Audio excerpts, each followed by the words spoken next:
नमस्कार, मैं Mohan Dubey. VSRS news में आप सभी का स्वागत है। आइए नजर डालते हैं देश और दुनिया की तमाम टॉप 10 खबरों पर। केंद्रीय गृह मंत्री और बीजेपी के पूर्व राष्ट्रीय अध्यक्ष अमित शाह ने आज लखनऊ में बीजेपी की सदस्यता अभियान मेरा परिवार भाजपा परिवार की शुरुआत की। अमित शाह ने कहा कि पीएम मोदी विदेश में हैं, यहाँ की आवाज वहाँ पहुँचनी चाहिए। उन्होंने अवध में बीजेपी के लोग एकत्रित हुए हैं और इस बार 300 के पार सीट जानी चाहिए और इसके लिए आप संकल्प दीजिए। अमित शाह ने अपने संबोधन की शुरुआत भारत माता की जय के उद्घोष से किया। उन्होंने कहा कि आज मैं उत्तर प्रदेश की ऐतिहासिक भूमि पर भाजपा की सदस्यता अभियान की शुरुआत कराने आया हूं। इसके साथ ही दीपावली पर यहाँ के हर घर पर मेरा परिवार भाजपा परिवार को स्वीकृति मिले, इस अभियान की भी शुरुआत हो रही है। बीजेपी ने उत्तर प्रदेश को अपनी पहचान वापस दिलाने का काम किया है। बीजेपी ने उत्तर प्रदेश को देश का सबसे प्रमुख राज्य बनाने की दिशा में काम किया है। बीजेपी ने सिद्ध किया है कि सरकारें परिवार के लिए नहीं बल्कि सूबे के गरीब से गरीब व्यक्ति के लिए होती है। प्रधानमंत्री नरेंद्र मोदी आज इटली और ब्रिटेन की 5 दिवसीय यात्रा पर रवाना हो गए। पीएम मोदी सबसे पहले रोम में G20 देशों के शिखर सम्मेलन में हिस्सा लेंगे और बाद में ब्रिटेन के ग्लासगो में जलवायु वार्ता में शिरकत करेंगे। इटली यात्रा के दौरान वे वेटिकन सिटी में पोप फ्रांसिस से भी मुलाकात करेंगे। प्रधानमंत्री नरेंद्र मोदी रोम में 16वें G20 लीडर्स समिट में G20 नेताओं के साथ महामारी, सतत विकास और जलवायु परिवर्तन के वैश्विक, आर्थिक और स्वास्थ्य सुधार पर चर्चा में शामिल होंगे। पीएम की यात्रा के बारे में ब्यौरा देते हुए विदेश सचिव हर्षवर्धन श्रृंगला ने गुरुवार को कहा कि इटली में G20 शिखर सम्मेलन में कोविड-19 महामारी से मुकाबले सहित भविष्य में पेश आने वाली ऐसी चुनौतियों को लेकर ठोस परिणाम निकल सकते हैं। वैश्विक स्वास्थ्य ढांचा, आर्थिक सुधार जैसे मुद्दों पर भी चर्चा होगी।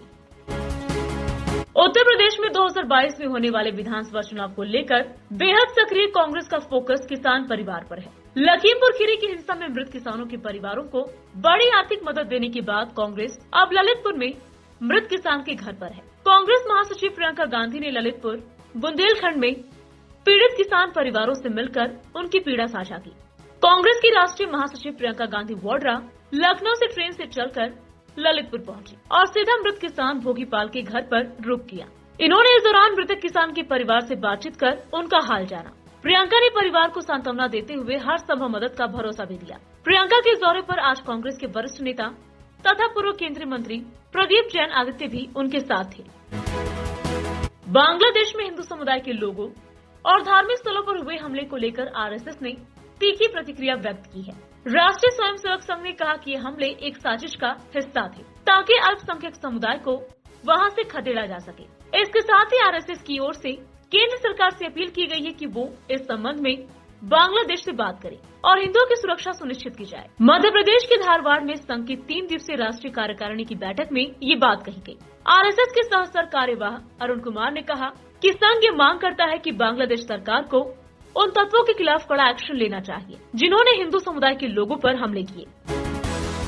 सेना प्रमुख जनरल MM नरवणे ने पुणे स्थित राष्ट्रीय रक्षा अकादमी में पासिंग आउट परेड की समीक्षा की। भारतीय सेना प्रमुख जनरल MM नरवणे ने राष्ट्रीय रक्षा अकादमी में महिला कैडेटों के शामिल होने को सशस्त्र बलों में लैंगिक समानता की दिशा में ठोस कदम बताया। परेड की समीक्षा के बाद सेना प्रमुख जनरल MM नरवणे ने कहा कि महिला की ट्रेनिंग चल रही है। ट्रेनिंग में कोई अंतर नहीं होगी। जिस तरह से पुरुष की ट्रेनिंग होती है उसी तरह से ही महिलाओं की भी ट्रेनिंग होती है। इसके साथ ही सेना प्रमुख जनरल MM नरवणे ने कहा कि 40 साल बाद आज जहां मैं हूं, मुझे उम्मीद है कि महिला कैंडिडेट मेरी जगह होगी। इसके साथ ही उन्होंने कहा कि आज जंग का तरीका बदल रहा है और हम किसी से भी कम नहीं हैं।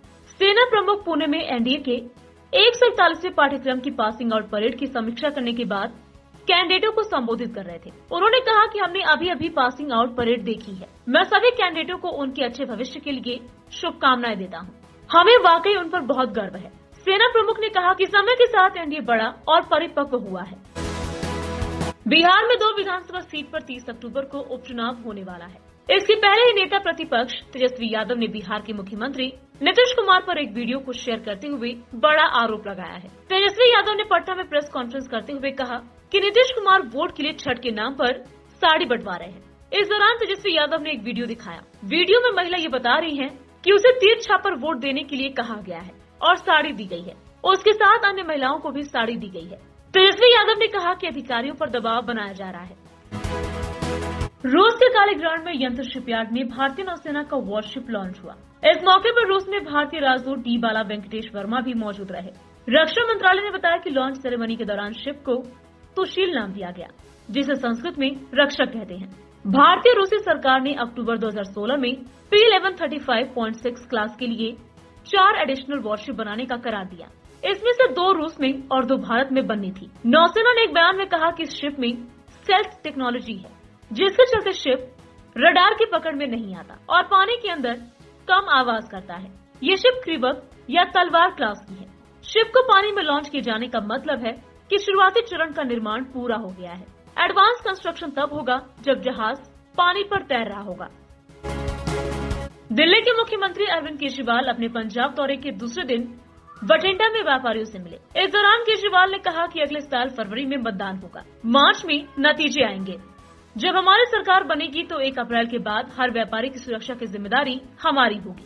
मैं आज आपसे यही कह रहा हूँ कि डरो मत। अपने 2 दिवसीय दौरे पर पंजाब पहुंचे केजरीवाल ने पहले दिन पंजाब के किसान मजदूरों से अपील की थी कि गुलाबी सुंडी बारिश से बर्बाद फसलों के कारण निराशा के आलम में आकर खुदकुशी जैसे कोई गलत कदम न उठाए। उन्होंने भरोसा दिया कि अगर मौजूदा चंडी सरकार लागत खर्च के अनुसार वाजिब मुआवजा देने में असफल रहती है तो आम आदमी पार्टी की सरकार किसानों व खेत मजदूरों को 30 अप्रैल 2022 तक बनता मुआवजा देगी।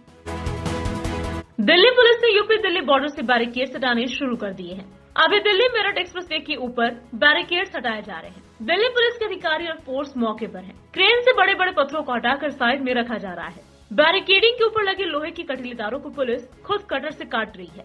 मौके पर मौजूद दिल्ली पुलिस के अधिकारियों का कहना है कि हमें ऊपर से आदेश है, इसलिए बैरिकेडिंग हटा रहे हैं। इस बीच भारतीय किसान यूनियन के राष्ट्रीय प्रवक्ता राकेश टिकैत ने कहा कि रास्ते खुलेंगे, हम भी अपनी फसल बेचने के लिए संसद भवन जाएंगे। हम 11 महीने से बॉर्डर पर बैठे हैं, हमें दिल्ली जाना है। वहीं कांग्रेस के पूर्व अध्यक्ष राहुल गांधी ने बयान जारी किया है। उन्होंने कहा कि अभी तो सिर्फ दिखावटी अवरोधक हटे हैं, जल्द ही तीनों कृषि विरोधी कानून भी हटेंगे। देश के रक्षा मंत्री राजनाथ सिंह ने कहा कि हम भारत को इतना सशक्त करना चाहते हैं कि वो दुनिया की बड़ी से बड़ी ताकत से आंख मिलाकर बात कर सके। भारत हमेशा शांतिपूर्ण देश रहा और अब भी है। हमारी नीति है कि हम किसी विवाद की पहल नहीं करते, लेकिन दुश्मन की हरकतों का माकूल जवाब देंगे और इसमें हम पूरी तरह से सक्षम हैं। रक्षा मंत्री चंडीगढ़ के रामगढ़ में स्थित रक्षा अनुसंधान एवं विकास संगठन में आयोजित किए जा रहे कार्यक्रम में बोल रहे थे। इस दौरान उन्होंने टर्मिनल बैलिस्टिक रिसर्च लैबोरेटरी में तकनीकी सुविधाओं का शुभारंभ किया। रक्षा मंत्री ने टर्मिनल बैलिस्टिक रिसर्च लैबोरेटरी में एनवायरमेंट टेस्ट फैसिलिटी का उद्घाटन किया। इस एनवायरमेंट टेस्ट फैसिलिटी में अलग अलग तापमान, मौसम, अंतरिक्ष स्थिति और अन्य परिस्थितियों के हिसाब में माहौल बनाकर मिसाइल, विस्फोटक व अन्य इलेक्ट्रॉनिक उपकरणों की गुणवत्ता और मारक क्षमता को मापा जाएगा।